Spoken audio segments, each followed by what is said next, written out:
Hello friends, नमस्कार। स्वागत है आपका हमारे इस वीडियो में। मैं आज आपके लिए लेकर के आया हूं एक बहुत ही महत्वपूर्ण टॉपिक जो है भिंडी की खेती को लेकर के। आज मैं आपको बताऊंगा कि अगर आप भिंडी की खेती जनवरी के महीने में करना चाहते हैं तो आपको कौन-कौन सी सावधानियां रखनी चाहिए, कौन सा बीज का चुनाव करना चाहिए, किस तरीके से अपने खेत का प्रबंधन करना चाहिए और किस तरीके से अपने खेत में पानी देना चाहिए जिससे कि आपके बीज खराब ना हो, आपके बीज का जमाव अच्छा हो और आपके बीज में यानी कि जर्मिनेशन के बाद उसमें किसी भी प्रकार का फंगस या इंसेक्ट का प्रकोप ना हो। किसान भाई, मैं ये भी बताऊंगा कि आप बेसल डोज में कौन-कौन सी खाद दें ताकि आपको बाद में समस्या का सामना न करना पड़े। पूरी जानकारी लेने के लिए आपको हमारे वीडियो में आखिरी तक बना रहना होगा किसान भाइयों। अगर आप आखिरी तक वीडियो नहीं देखते हैं, बीच में स्किप कर देते हैं तो आप किसी भी महत्वपूर्ण बिंदु को छोड़ सकते हैं, स्किप कर सकते हैं, जिससे कि आप पूरी जानकारी नहीं हासिल कर पाएंगे और आपको बाद में अपनी फसल में भारी नुकसान उठाना पड़ सकता है। आशा करता हूँ आप मेरे इस 5 से 10 मिनट की वीडियो को अंत तक ज़रूर देखेंगे। खेती करने से पहले कुछ जानकारी लेना बहुत ही ज़रूरी होता है। मैदान में जाने से पहले तैयारी पूरी होनी चाहिए हमारे किसान भाइयों, तभी हमको अच्छा मुनाफा और अच्छा प्रॉफिट होगा। चलिए, ज़्यादा आपका समय न लेते हुए किसान भाइयों, मैं आपको बताने वाला हूँ कि अगर आप भिंडी की खेती जनवरी के महीने में करेंगे तो आप किस समय पे बुआई करें। किसान भाइयों, जो समय हमारा होता है जनवरी के महीने में बुआई करने का, वो 15 जनवरी के बाद का होना चाहिए। आप सभी लोग जानते हैं सर्दियों के महीने में एक तो जमाव नहीं होता है बीजों का। अगर बीज का जमाव हो भी गया तो मेरे प्यारे किसान भाइयों, वो जड़ गलन या तना गलन या पत्ती गलन की समस्या से जूझता है पौधा और जल्दी से जल्दी ख़राब हो जाता है। चूँकि पाला भी गिरने की समस्या होती है, इस वजह से नाजुक पौधा जब हमारा होता है और उसमें पाले का प्रकोप हो जाता है तो हमारी पूरी फसल नष्ट हो जाती है। इसलिए हमको अपना नुकसान नहीं करवाना है। 15 जनवरी के बाद ही आपको खेत में बीजों का बुआई करना है। ठीक है। अब मैं आपसे बात करूँगा कि अब रही, ये तो समय की बात कर ली मैंने। अब आपको खेत की तैयारी कैसे करनी है, उसमें बेसल डोज कैसे देना है। मेरे प्यारे किसान भाइयों, हमको खेत की तैयारी करते समय खेत की 3 से 4 अच्छी जुताई करनी होती है, जिससे कि हम अपने खेत की मिट्टी को उर्वरी बना सकें और अच्छी तरीके से उसमें जो खरपतवार हैं उनको नियंत्रित कर सकें, ख़त्म कर सकें, पूर्णतया नष्ट कर सकें, उनकी जड़ें सूख जाएँ, ख़त्म हो जाएँ। तो इसके लिए आपको सबसे पहले 3 से 4 अच्छी और गहरी जुताई करनी है। हैरो से करनी है, कल्टीवेटर से करनी है और रोटावेटर भी चलाना है टाइम पे आकर के। ठीक है। अब मैं आपसे बात करूंगा मेरे प्यारे किसान भाइयों कि अगर आप बेसल डोज में खाद देना चाहते हैं, देना ही पड़ेगा, देना चाहने की तो कोई बात ही नहीं है। तो अब मैं आपसे बात करूंगा कि अगर आप बेसल डोज में खाद देंगे तो कौन कौन सी खाद आपको देनी है। सबसे पहले मेरे प्यारे किसान भाइयों, आपको ये बात दिमाग में बिठा लेनी है कि अगर आप बेसल डोज देने जा रहे हैं, अपने खेत में बुआई करने जा रहे हैं, तैयारी करने जा रहे हैं खेत की, तो सबसे पहले आपको उसमें गोबर की पूर्णतः सड़ी हुई डिकम्पोज्ड खाद का 3 से 4 टाली प्रति एकड़ के हिसाब से सब्जी की खेती में तो ज़रूर से ज़रूर इस्तेमाल करना चाहिए। ध्यान की बात ध्यान से सुन लीजिए, नोट कर लीजिए मेरे प्यारे किसान भाइयों, प्रति एकड़ के हिसाब से पूरे डोज बताऊंगा मैं। 3 से 4 ट्रॉली पूर्णतया सड़ी हुई गोबर की खाद आपको अपने खेत में बिखेर देना है। उसके बाद अच्छे से उसकी जुताई करनी है। अगर आपके पास गोबर की पूर्णतया सड़ी हुई खाद नहीं है, तो जब आप आखिरी जुताई करने वाले होते हैं रोटावेटर से या कल्टीवेटर से, तो आपको अपने खेत में 10 क्विंटल प्रति एकड़ के हिसाब से केचुआ खाद को बिखेर के तुरंत जुताई कर देनी है।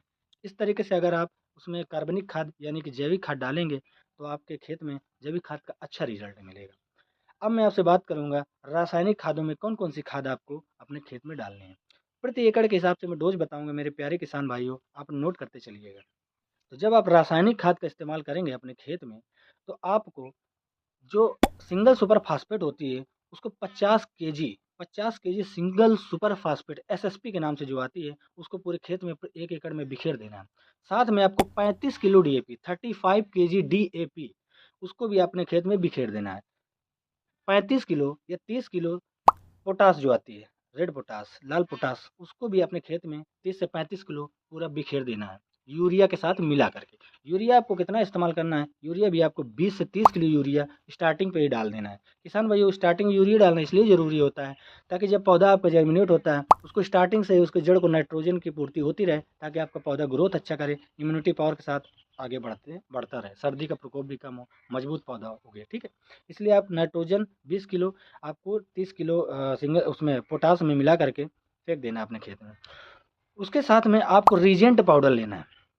कौन सा पाउडर लेना है कि मेरे किसान भाइयों, रीजेंट पाउडर, जो इंसेक्टिसाइड आता है ज़मीन के लिए, उसको लेना है ताकि आपके खेत में दीमक ना लगे, जो इंसेक्ट हों, जो कीटाणु हों, कीड़े हों, वो भी मर जाएँ।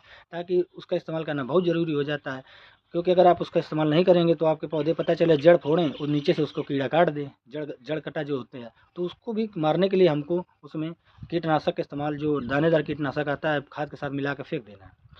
उसके साथ में आपको फंगिसाइड लेना है। सिस्टेमिक फंगिसाइड ज़रूर आपको इस्तेमाल करना है, जाके लॉन्ग टर्म आपके साथ चले।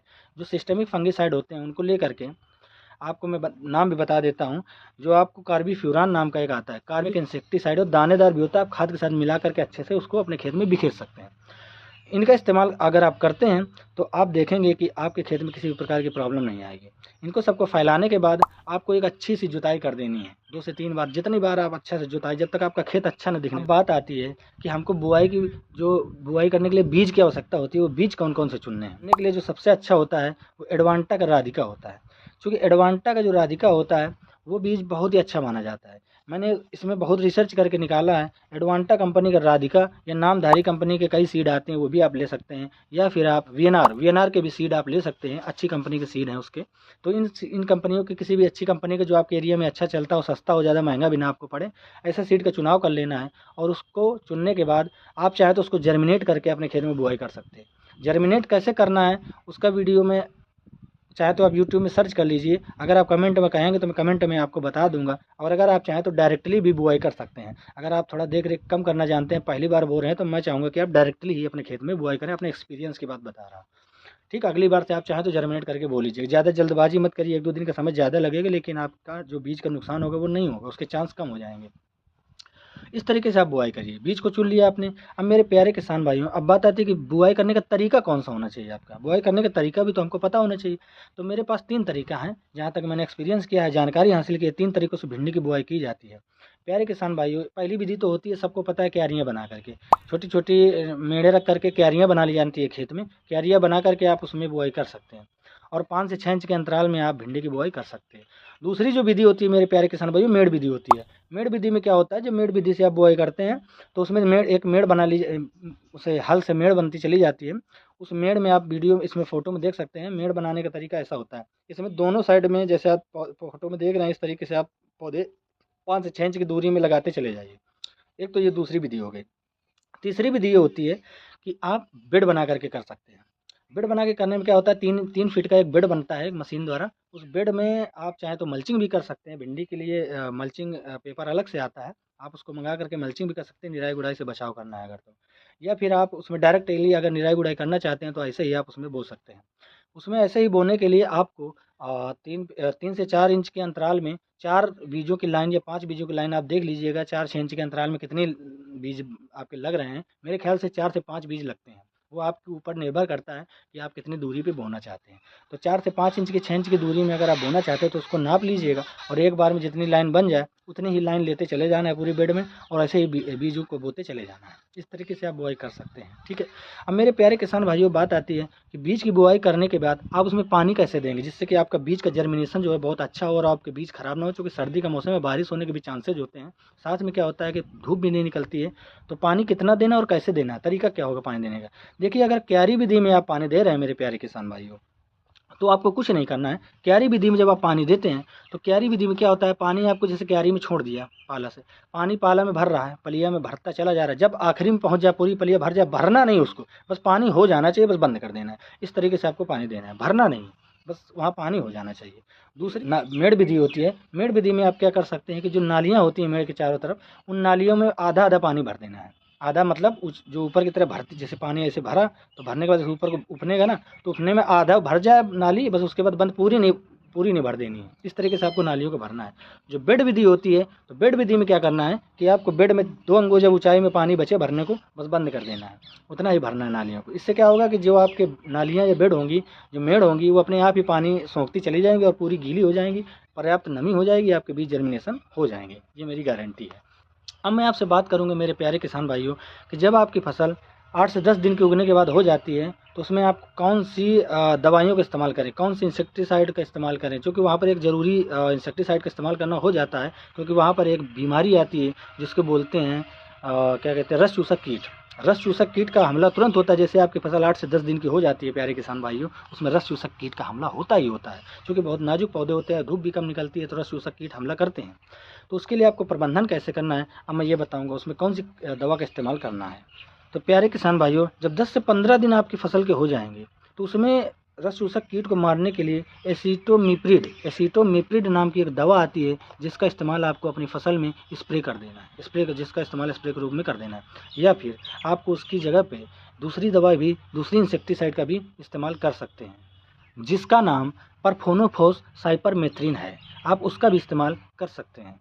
दोनों दवाइयों में से जो भी आपको दवाई अच्छी लगे उसका इस्तेमाल कर लीजिए। साथ में एक फंगिसाइड जरूर मिलाना है प्यारे किसान भाइयों। जैसे यूपीएल का साफ आता है, इस तरीके का कोई भी आप फंगिसाइड एक ले लीजिए, उसको भी मिला करके और उसको भी अपने खेत में इंसेक्टिसाइड के साथ में चला दीजिए, जिससे कि आपके पौधे में तना गलन और पत्ती गलन की समस्या नहीं आएगी, जैसे कि आप फोटो में देख रहे होंगे। ऐसी समस्याएं सर्दियों में बहुत आती हैं। इस तरीके से आपको स्प्रे कर देना है। दूसरी बात आपको ये ध्यान रखनी है, जब मेरे प्यारे किसान भाइयों आपकी जो फसल है 1 महीने की हो जाएगी, 1 महीने बाद आप देखेंगे कि आपकी फसल में थोड़ा पोषक तत्वों की कमी महसूस होगी, जैसे कि यूरिया नाइट्रोजन की, तो उसकी पूर्ति जरूर करनी है। यूरिया की पूर्ति करने के लिए जब आपकी फसल 1 महीने की हो जाए तो उसमें नाइट्रोजन आपको ले लेना है 20 से 25 किलो के। आप उसमें जिंक मिला करके आप उसको फैला दीजिए खेत में।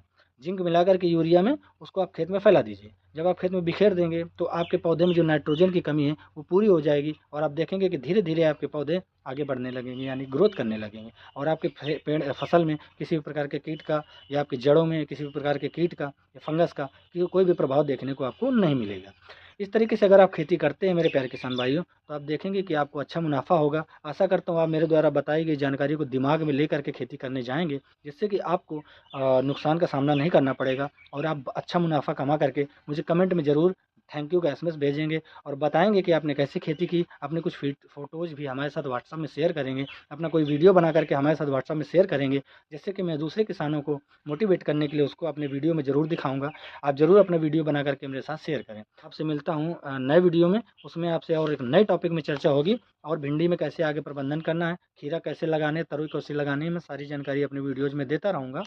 तो तब तक के लिए नमस्कार। मिलते हैं अगले वीडियो में मेरे प्यारे किसान भाइयों।